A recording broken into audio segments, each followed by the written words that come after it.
Hi అండి. ఈరోజు బియ్యంతో కేక్ చేద్దాము. బియ్యంతో కేక్ ఏంటి అనుకుంటున్నారా? మీరు ఇంతకుముందు ఎప్పుడు ట్రై చేసి ఉండరు కదా. ఇప్పుడు నాతో పాటు మీరు కూడా ట్రై చేయండి. ఈ బియ్యంతో కేక్ అనేది చాలా సింపుల్ అండ్ ఈజీగా చేసేసుకోవచ్చు. చాలా అంటే చాలా టేస్టీగా ఉంటుంది. ఇదైతే కేరళ స్పెషల్. ముందుగా ఒక గ్లాసు బియ్యాన్ని ఒక గిన్నెలోకి తీసుకోవాలి. బియ్యం అనేవి ఇంట్లో బియ్యమైనా లేదంటే రేషన్ బియ్యమైనా పర్లేదు.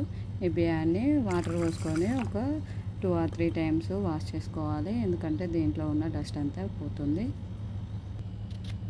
ఇలా 3-4 టైమ్స్ వాష్ చేసుకున్న తర్వాత ఇందులోకి వాటర్ పోసుకొని 3 to 4 hours నానబెట్టుకోవాలి. బియ్యం నానబెట్టి అయితే 3 to 4 hours అయితే అయిపోయింది. చూడండి ఇలా బాగా నానిపోయాయి.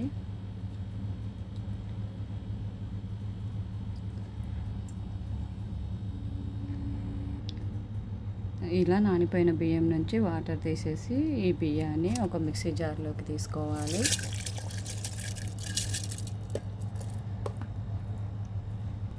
తర్వాత ఇదే మిక్సీలోకి 2 tablespoons ఉడికించిన అన్నాన్ని తీసుకోవాలి. లేదు అంటే వీటి ప్లేస్లో అటుకులైనా తీసేసుకోవచ్చు. తర్వాత 2 నుంచి 3 ఇలాచీలు తీసుకోవాలి. తర్వాత ఇందులోకి 1/2 tablespoon జీలకర్ర తీసుకోవాలి. వద్దు అంటే స్కిప్ చేసుకోవచ్చు. తర్వాత ఇందులోకి చిటికెడు సాల్ట్ తీసుకోవాలి. ఇందులోకి 1/2 tablespoon బేకింగ్ పౌడర్ వేసుకోవాలి. చిటికెడు బేకింగ్ సాల్ట్ వేసుకోవాలి. తర్వాత కొద్దిగా వాటర్ పోసుకొని దోశ బ్యాటర్ లాగా మిక్సీ పట్టుకోవాలి. చూడండి ఇలా దోశ బ్యాటర్ లాగా మెత్తగా పట్టేసుకోవాలి.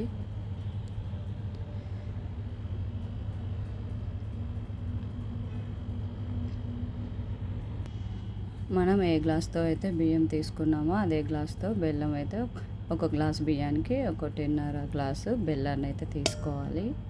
ఇలా ఒక గ్లాస్ బియ్యానికి 1.5 గ్లాసు బెల్లం తీసుకుంటే స్వీట్ అయితే కరెక్ట్గా సరిపోతుంది. తర్వాత ఇందులోకి 1/2 గ్లాసు వాటర్ పోసుకోవాలి. తర్వాత గ్యాస్ ఆన్ చేసి ఈ బెల్లాన్ని గ్యాస్ పైన పెట్టేసి కరిగించుకోవాలి. పాకం ఏం రావాల్సిన అవసరం లేదు, జస్ట్ కరిగితే సరిపోతుంది. బెల్లం అయితే పూర్తిగా కరిగిపోయింది. ఇప్పుడైతే గ్యాస్ ఆఫ్ చేద్దాము.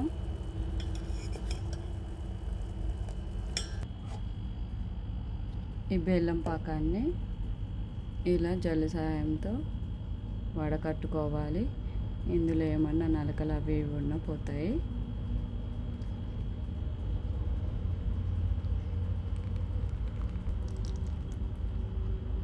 వడకట్టడం అయితే అయిపోయింది. సో మనం ముందుగానే మిక్సీ పట్టి పెట్టుకున్న ఈ బియ్యం పిండి మిశ్రమాన్ని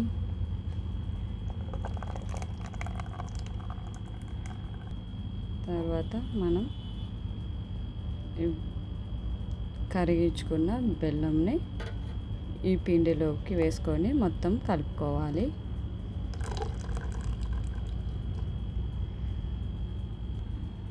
ఇలా 2 వేసి బాగా కలుపుకోవాలి. బెల్లం అనేది ఆ పిండిలో బాగా కలిసేలా కలుపుకోవాలి. ఇందులో వాటర్ కానీ ఎగ్, నెయ్యి, నూనె ఏది వేయాల్సిన అవసరం లేదండి. ఇలా బెల్లాన్ని పిండిని బాగా కలుపుకోవాలి.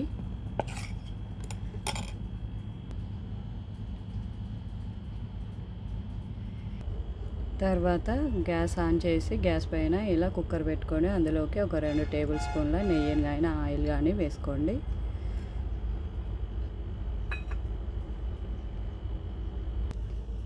గ్యాస్ అనేది హై ఫ్లేమ్లో ఉంచి నూనె వేడెక్కగానే సన్నగా తురుముకున్న కొబ్బరి ముక్కలు అయితే వేసేసుకోవాలి. పచ్చి కొబ్బరి అయినా పర్లేదు, ఎండు కొబ్బరి అయినా పర్లేదు. చూడండి కొబ్బరి అయితే బాగా ఫ్రై అయిపోయింది. ఇందులోకి మనం ముందుగానే ప్రిపేర్ చేసుకున్న ఈ మిశ్రమాన్ని వేసేసుకోవాలి. గ్యాస్ అనేది 3 to 5 మినిట్స్ హై ఫ్లేమ్లోనే ఉండాలి. అప్పుడే కింద మంచిగా కుక్ అవుతుంది. 3 to 5 మినిట్స్ అయితే అయిపోయింది. ఇప్పుడు ఇదైతే పక్కకు పెట్టేసుకొని గ్యాస్ పైన ఇలా ఒక పెంక పెట్టేసుకొని ఈ పెంక మీద ఈ కుక్కర్ని అయితే ఉంచాలి. తర్వాత ఇలా కుక్కర్ విజిల్ తీసేసి ఒక 30 మినిట్స్ అయితే ఈ కేక్ అనేది ఉడికించుకోవాలి. డైరెక్ట్ గ్యాస్ పైన పెడితే అడుగు మాడుతుంది, కేక్ అయితే ఉడకదు. సో ఇలా ఒక పెంక పెట్టుకొని దానిపైన ఇలా కుక్కర్ పెట్టుకుంటే కేక్ పర్ఫెక్ట్గా ఉడుకుతుంది. గ్యాస్ అనేది మీడియం ఫ్లేమ్లో పెట్టుకోవాలి. సో 30 మినిట్స్ అయితే వెయిట్ చేయండి, కేక్ అయితే రెడీ అయిపోతుంది. 15 మినిట్స్ అయితే అయింది. ఒకసారి అయితే చెక్ చేసుకుందాము, లేదంటే మాడిపోతుంది.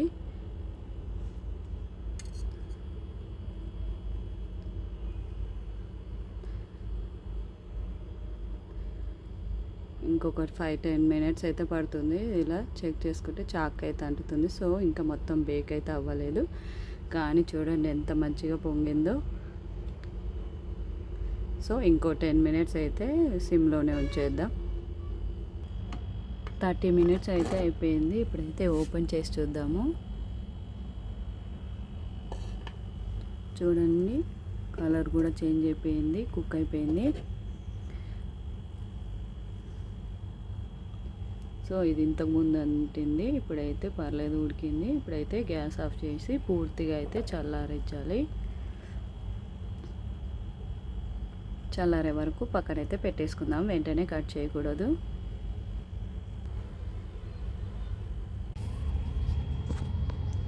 కేక్ అయితే పూర్తిగా చల్లారిపోయింది. ఇలా చాక్తో ముందుగా ఎడ్జెస్ అన్నీ ఇలా సెట్ చేసుకుంటే తొందరగా ఊసొస్తుంది. సో ఇలా సెట్ చేసుకోవాలి చాక్తో. కేక్ అయితే ఇలా బయటకు తీసుకోవాలి. తర్వాత మనకు నచ్చిన షేప్లో కట్ చేసుకోవడమే. చూడండి కేక్ అయితే చాలా పర్ఫెక్ట్గా వచ్చింది. ఇందులో ఉండే బియ్యం కాబట్టి హెల్త్కి కూడా చాలా మంచిది. పిల్లలు అయితే చాలా ఇష్టంగా తింటారు. మీరు తప్పకుండా ట్రై చేయండి. నచ్చితే లైక్ చేయండి, ఛానల్ని సబ్స్క్రైబ్ చేయండి, సపోర్ట్ చేయండి.